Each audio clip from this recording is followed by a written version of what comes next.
Weather চেঞ্জিংয়ের সময় যে কোনো প্রাণীরই রোগবালাই কিন্তু বেশি হয়। এই সময় আপনাদের পাখিদেরকেও আপনাদেরকে বেশি করে লক্ষ্য নজর রাখতে হবে, বিশেষ করে এই বর্ষাকাল। তারপরে যখন বর্ষা কাটিয়ে শীতে প্রবেশ করব আমরা, তখন কিন্তু পাখিদের মধ্যে নানান ধরনের সমস্যা আছে।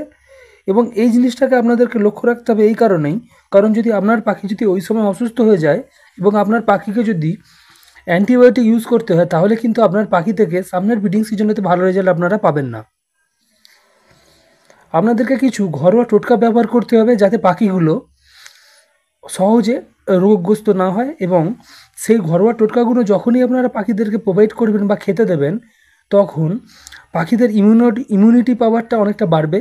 এবং ইমিউনিটি পাওয়ার যখনই বেড়ে যাবে, তখন কিন্তু পাখিরা সহজে সর্দি জ্বর, ঠান্ডা লাগা এই ধরনের সমস্যাতে কিন্তু পাখির মধ্যে হবে না। তো এই ধরনের সমস্যা থেকে পাখিকে দূরে রাখার জন্য আপনারা কী ধরনের ঘরোয়া টোটকা ইউজ করবেন এবং কিভাবে ব্যবহার করবেন এবং কী ঘরোয়া টোটকা ব্যবহার করবেন, সেটা নিয়ে আজকে আপনাদের সঙ্গে বিস্তারিতভাবে আলোচনা করতে এসেছি। তো ভিডিও শুরু করার আগে আপনাদের কাছে ছোট্ট আবেদন থাকবে, যারা ইতিমধ্যে চ্যানেলকে সাবস্ক্রাইব করেছেন তাদেরকে অসংখ্য অসংখ্য ধন্যবাদ। আর যারা এখনও পর্যন্ত আমার এই ছোট্ট চ্যানেলটিকে সাবস্ক্রাইব করেননি, তাদেরকে বললো অবশ্যই আমার চ্যানেলটিকে সাবস্ক্রাইব করে পাশে থাকা বেল আইকনটি টিপে দিন, যাতে এই ধরনের ইনফরমেটিভ ভিডিও আপলোড হওয়ার সঙ্গে সঙ্গে আপনাদের ফোনে নোটিফিকেশনের মাধ্যমে ভিডিওটি পৌঁছে যায়। ওয়েদার চেঞ্জ এবং এই বর্ষাকালে যদি যখন টানা বৃষ্টি হয় সেই সময়, এবং তার সঙ্গে যখন বর্ষা কাটিয়ে শীতে প্রবেশ করব, সেই সময়তে ওয়েদার চেঞ্জে যে কোনো প্রাণীরই কিন্তু নানান ধরনের শারীরিক সমস্যা আসে। তো এই সময়তে আপনাদের পাখিদেরকেও কিন্তু আমাদেরকে আলাদাভাবে কেয়ার নিতে হবে। যদি আপনারা আলাদাভাবে কেয়ার না নিতে পারেন, যদি আপনার পাখিগুলো রোগগ্রস্ত হয়, সেই সময় যদি পাখিদেরকে যদি আপনারা অ্যান্টিবায়োটিক ইউজ করেন বা অ্যান্টিবায়োটিক ইউজ করতে হয়, তাহলে কিন্তু আপনার পাখিগুলোতে থেকে আপনারা এই ব্রিডিং সিজনেতে কিন্তু ভালো ব্রিডিং আপনারা পাবেন না।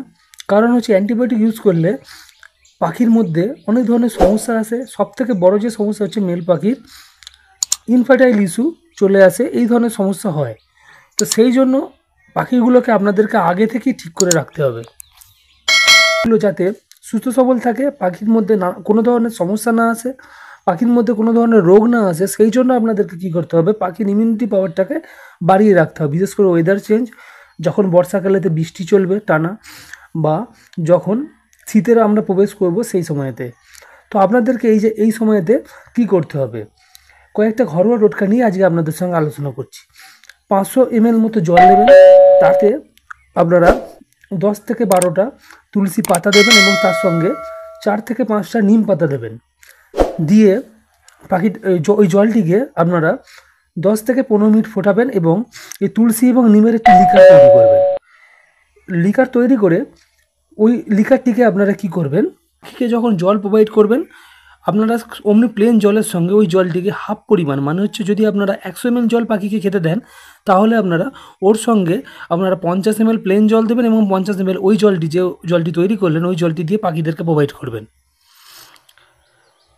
আপনারা সপ্তাহে 2 দিন অবশ্যই দেবেন, যখন আপনাদের এই ওয়েদার চেঞ্জ হবে, বর্ষা থেকে আপনারা শীতে প্রবেশ করব সেই সময়। এবং যদি এই বর্ষাকালে তো টানা যখন বৃষ্টি চলবে, তখন আপনারা টানা যদি 4-5 দিন বৃষ্টি চলে, আপনারা টানা 4-5 দিনও পাখিদেরকে প্রোভাইড করতে পারেন, কোনো সমস্যা নেই। এতে কী হবে, পাখিদের ইমিউনিটি সিস্টেমটি বুস্ট আপ হবে।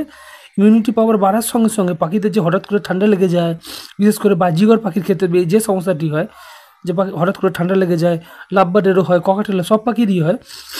তো আপনারা এই জিনিসটা যদি আপনারা করেন, তাহলে কিন্তু আপনাদের পাখিদের সহজে কিন্তু এই ঠান্ডা লাগার সমস্যা কিন্তু হবে না। দ্বিতীয় যে ঘরোয়া টোটকাটি আপনাদের সঙ্গে আলোচনা করব, এটাও আপনারা ইউজ করতে পারেন, ওইটার পরিবর্তে ইউজ করতে পারেন।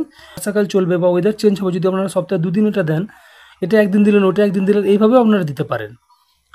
সেটা হচ্ছে যে আপনারা 1 ইঞ্চি মতো কাঁচা হলুদ নেবেন, নিয়ে ওটাকে শিলেতে থেতলে দিয়ে 500 ml জলেতে ভালো করে ফুটিয়ে নিয়ে ওর একটা লিকার তৈরি করবেন।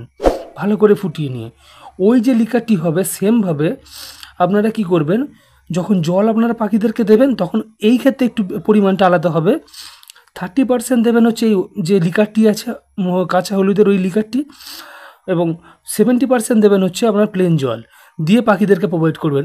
কারণ হচ্ছে এই কাঁচা হলুদের যদি কড়া যে ফ্লেভারটি, ওই কড়া ফ্লেভারটি যদি পাখিরা কড়া ফ্লেভারওয়ালা এই জলটি যদি পাখিদেরকে আপনারা ডাইরেক্ট দেন তাহলে কি হবে, পাখিরা কিন্তু জলই খাবে না। তো সেই জন্যই আমি 30% ওই যেটা তৈরি করে আপনার ওই কাঁচা হলুদের লিকারটি ওইটা, এবং 70% হচ্ছে আপনারা প্লেন জল দিয়ে পাখিদেরকে প্রোভাইড করতে বলছি। তো আপনারা এই জিনিসটাও যখনই আপনারা পাখিদেরকে দেবেন তখন কিন্তু পাখিদের ইমিউনিটি পাওয়ারটা অনেকটা বাড়বে, যাতে এবং পাখিদের শরীরেতে ঠান্ডা লাগা থেকে শুরু করে হঠাৎ করে নানান ধরনের সমস্যা আসবে না। কিন্তু একটা জিনিস মাথায় রাখবেন, যদি আপনার কোনো পাখির যদি ডায়রিয়ার সমস্যা হয়, লুজ মোশনের সমস্যা হয় বা পেট খারাপের সমস্যা থাকে, তখন কিন্তু এই কাঁচা হলুদ ফুটানো জল পাখিদেরকে ইউজ করা যাবে না। এবং আপনারা কিভাবে ইউজ করবেন, যখন বর্ষাকাল চলবে, টানা বৃষ্টি হবে, তখন আপনারা টানা দিতে পারেন। যখন ওয়েদার চেঞ্জ হবে তখন সপ্তাহে 2 দিন আপনারা দিতে পারেন, এবং শীতকালেতে আপনারা সপ্তাহে 2 দিন কি মাসে 4 দিন আপনারা দিতে পারেন। এই ন্যাচারাল জিনিসগুলো আপনারা পাখিদেরকে যতই ব্যবহার করবেন, তাহলে পাখিদের থেকে আপনারা রোগবালাই থেকে পাখিগুলোকে দূরে রাখতে পারবেন। এবং ন্যাচারাল জিনিসেতে কোনো সাইড এফেক্ট হয় না, আপনারা ভালোভাবেই জানেন। তো ন্যাচারাল জিনিসের মধ্যে যদি পাখিদেরকে রেখে ট্রিটমেন্ট করে আপনারা ব্রিড নিতে পারেন, সেই ব্রিড কিন্তু খুব সুন্দর হবে। আজকের ভিডিও এইটুকুনি। বিদায় নেবার আগে আপনাদের কাছে একটি ছোট্ট আবেদন থাকবে, অবশ্যই আমার চ্যানেলটিকে সাবস্ক্রাইব করে পাশে থাকুন, যাতে এই ধরনের ভিডিও আপনাদের জন্য আমি বানাতে পারি। যারা ইতিমধ্যে চ্যানেলটিকে সাবস্ক্রাইব করেছেন তাদেরকে ধন্যবাদ জানাই। আজকের মতো বিদায় নিচ্ছি, পরবর্তী কোনো একটি দিনে নতুন কোনো টপিক নিয়ে আবারও দেখা হবে। ধন্যবাদ।